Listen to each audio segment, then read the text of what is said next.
Les doy la más cordial bienvenida a esta mesa de diálogo. Soy la licenciada en Relaciones Internacionales, Julieta Favela.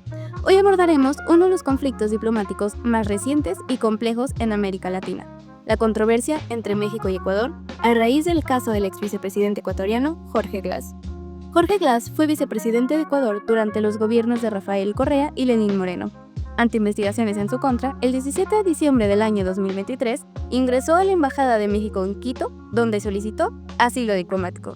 Durante este debate, analizaremos los antecedentes del conflicto, las posturas de México y Ecuador basadas en el derecho internacional, así como las recientes reacciones de la comunidad internacional. El tema central es si la concesión de asilo a Glass fue acorde con el derecho internacional. Estaré moderando este debate, así que contaremos con dos equipos de especialistas, uno exponiendo la posición de México y otro la de Ecuador, en donde deberán fundamentar sus argumentos en fuentes del derecho internacional. Como moderadora, velaré por que respetemos el tiempo asignado a cada expositor y que a todos participen con equidad. Sin más que agregar, permítanme presentarles a nuestros invitados del día de hoy. El licenciado Gadiel Sánchez es un profesional en Relaciones Internacionales con especialización en Derecho Diplomático, graduado de la Universidad San Francisco de Quito. Su enfoque en la resolución pacífica de conflictos internacionales lo han llevado a colaborar con organizaciones intergubernamentales en América Latina. Buen día a la audiencia y a los que me acompañan. Es un placer estar aquí con todos ustedes. Aranza Alvarado se graduó con honores en Relaciones Internacionales en la Pontificia Universidad Católica del Ecuador, especializándose en Derecho Diplomático. Su investigación se enfoca en la integración regional y el fortalecimiento de la diplomacia multilateral. Un saludo a los presentes, es un gusto estar en esta mesa de diálogo. La licenciada Abigail Herrera, egresada de la Universidad Nacional Autónoma de México, se especializa en Derecho Diplomático, con un enfoque en la interpretación y aplicación de tratados internacionales. Es reconocida por su habilidad en la resolución de disputas jurídicas entre estados a través de la diplomacia. Un gusto, licenciada Julieta. Agradezco la presencia de mis colegas dentro de esta mesa. Y América Trápala, licenciada en Relaciones Internacionales por la Universidad de Guadalajara, posee una especialización en Derecho Diplomático, particularmente en el estudio de las convenciones y acuerdos bilaterales y multilaterales. Ha trabajado en diversas embajadas dedicándose a la protección de los derechos soberanos de México frente a conflictos diplomáticos. Reciban un cordial saludo. Agradezco a la audiencia y a las personas presentes. Para comenzar, tengo interés en que se proporcione un marco. ¿Cómo era la relación entre México y Ecuador antes de la ruptura de las relaciones diplomáticas? La relación era cordial, pero ya mostraba signos de tensión a finales de 2023. Declaraciones del gobierno mexicano sobre procesos internos y elecciones en Ecuador fueron interpretadas como intromisión. Esto generó un clima de desconfianza. Ecuador consideró estas declaraciones del presidente Andrés Manuel López Obrador injerencistas y declaró a la embajadora mexicana en Quito, Raquel Serur, persona non grata. Es interesante notar que incluso antes del asilo ya existían tensiones entre ambos países y sin duda esto incrementó la escala del conflicto entre México y Ecuador. ¿Qué opinan nuestras expertas mexicanas con respecto a esto? Si bien es cierto que hubo declaraciones, anteriormente había una relación que se podría decir que era relativamente estable y cercana. Coincidían en muchas posturas ambos estados, por ejemplo, la defensa del asilo diplomático como una tradición latinoamericana. Y aparte, existía un intercambio en materia comercial, cultural y educativa, aunque el volumen comercial era bajo en comparación con otros estados. Pasemos al corazón del conflicto, la solicitud de asilo. ¿Qué llevó a Jorge Glass a pedir asilo en la Embajada de México y cómo justificó México esta decisión? Jorge Glass, quien desde el año 2022 se encontraba en libertad condicional, fue sentenciado por el delito de asociación ilícita en el caso de soborno de la constructora Odebrecht y fue condenado a 6 años de prisión. Este se refugió en la Embajada de México alegando que su integridad física y su libertad estaban en riesgo debido a una presunta persecución política. Sin embargo, se trataba de un ex vicepresidente condenado por graves delitos de corrupción que la República del Ecuador cataloga como delitos comunes.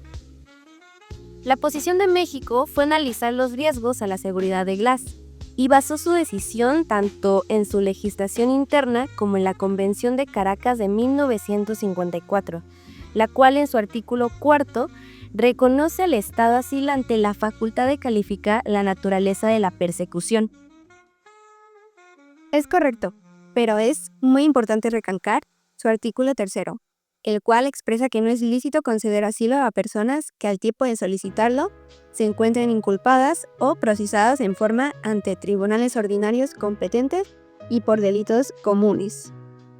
Con esto se busca evitar que el asilo se convierta en un mecanismo de impunidad para actos de corrupción y se limite exclusivamente a situaciones de persecución política legítima. Bueno, pero por otro lado, el derecho internacional regional latinoamericano también reconoce un margen de discrecionalidad al Estado asilante. ¿Qué queremos decir con esto? México también estaba en su derecho de determinar que Jorge Glass era un perseguido político, independientemente de lo que opinara Ecuador. Pero también es importante aquí, recalcando lo de la pregunta anterior, hay que diferenciar entre la tensión política y la obligación legal. México únicamente actuó dentro de su derecho de otorgar asilo diplomático. Bien, este es el primer gran punto de fricción de la Convención de Caracas de 1954.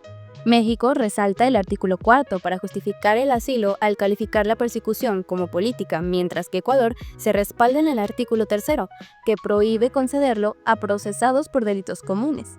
Ambos sostienen posiciones válidas y respaldadas por el propio tratado, lo que explica la complejidad del caso. Esto nos conduce a la pregunta siguiente. Si bien México hizo la concesión de asilo, tras ello hubo una incursión de autoridades ecuatorianas de la embajada. ¿Qué dice la Convención de Viena sobre Relaciones Diplomáticas de 1961 al respecto? Qué bueno que lo mencionas, Julieta. En el artículo 22 establece la inviolabilidad absoluta de las misiones diplomáticas y también la obligación especial del Estado receptor de adoptar todas las medidas adecuadas y necesarias para proteger a estos mismos locales de la misión contra cualquier intrusión o daño. La entrada forzosa constituye ya en sí una violación grave, y México ya llevó este caso ante la Corte Internacional de Justicia, solicitando así medidas cautelares, reparación de daños y disculpas públicas. Aparte de todo, le solicitó a la ONU suspender a Ecuador como Estado miembro hasta que cumpla con las obligaciones derivadas, principalmente cuando se pidió la disculpa y las reparaciones. La defensa de México siempre se ha centrado en la obligación internacional de respetar las misiones extranjeras. Ecuador argumentó que optó para hacer cumplir la ley estatal frente a delitos de corrupción. Consideramos que existe un conflicto entre la protección diplomática y la obligación de aplicar justicia interna. Ecuador lanza un comunicado, lanza su postura, donde declara que enfrentan un momento difícil, marcado por la violencia y la inseguridad, y no se puede permitir más impunidad. Defender la soberanía, combatir la corrupción es nuestra responsabilidad como país. De igual forma, me parece importante mencionar que México y Ecuador, como pueblos hermanos latinoamericanos, comparten una historia marcada por la lucha por la justicia social y por el combate a la corrupción como uno de los mayores desafíos que debilitan nuestras democracias. Sabiendo esto, creo que debería existir una empatía mutua, no solo en el reconocimiento de las instituciones jurídicas de cada estado, sino también en la convicción de que la corrupción no puede disfrazarse de persecución política, que se respete esa lucha común contra la impunidad. Interesante punto de vista, licenciada Aranza, sin duda. ¿Qué tiene que decir México sobre esto?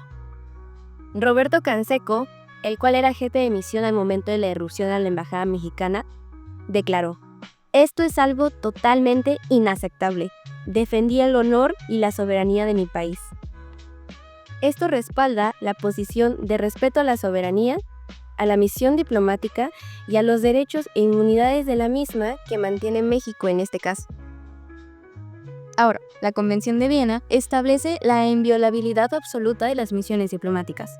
Pensar que más estados justifiquen irrupciones en embajadas alegando justificación por procesos internos nos haría estar frente a un riesgo enorme para todo el sistema diplomático. Ahora, ¿qué postura toma la comunidad internacional en torno al caso entre México y Ecuador? Bueno, aunque la comunidad internacional ha expresado preocupación por la invasión a la embajada mexicana, también reconoce que no se debe abusar de la figura del asilo. En general, se respaldó la posición de México. Sin embargo, algunos estados señalaron que México tiene derecho a otorgar asilo, pero este debe ejercerse dentro de los límites establecidos en el derecho internacional, particularmente cuando se trata de delitos comunes. Ecuador demandó a México ante la Corte Internacional de Justicia por supuestas violaciones al derecho internacional al otorgar asilo diplomático al vicepresidente Jorge Glass, quien contaba con 2 sentencias judiciales y un tercer caso abierto. el país sudamericano denunció que México violó los principios de igualdad soberana, integridad territorial y no intervención en los asuntos internos de otros estados al otorgar asilo a una persona que se encontraba procesada en un juicio por delitos comunes. La Organización de Estados Americanos aprobó pocos días después, específicamente el 10 de abril, una resolución que condena enérgicamente la incursión de la Policía de Ecuador en la Embajada Mexicana. La OEA remarcó que se trató de una grave violación a la inmunidad de una sede diplomática. Efectivamente, licenciada, pero por otro lado, la mayoría de la comunidad internacional también condenó de manera inmediata esta irrupción a la Embajada Mexicana en Quito, lo que nos demuestra una vez más que la prioridad global es preservar la inviolabilidad de las sedes diplomáticas. La postura general de la comunidad internacional en torno a esto ha sido también de respaldo hacia el Estado mexicano, en cuanto al respeto a la soberanía y la protección del derecho internacional diplomático. Después de escuchar las intervenciones de nuestros panelistas, podemos concluir que el caso de Jorge Glass ilustra claramente la complejidad y las tensiones que surgen cuando el derecho internacional se cruza con los asuntos internos del Estado. Evidencia que dentro del derecho internacional existen márgenes de subjetividad que generan distintas interpretaciones y subraya la importancia de la reciprocidad como principio esencial para la convivencia pacífica y el cumplimiento efectivo de las normas internacionales. Este episodio invita a reflexionar sobre el valor de la diplomacia, la cooperación y el diálogo como herramientas fundamentales para resolver controversias internacionales. Las diferencias entre México y Ecuador, más que una brecha, deben percibirse como oportunidades para fortalecer la cooperación, reforzar la reciprocidad y garantizar que la figura del asilo diplomático cumpla su propósito de protección sin convertirse en un instrumento de impunidad. Con esto, damos por concluido nuestro debate, esperando que la reflexión compartida nos ayude a comprender mejor los retos del derecho internacional contemporáneo. Igualmente, nos gustaría conocer su opinión en los comentarios. Muchas gracias.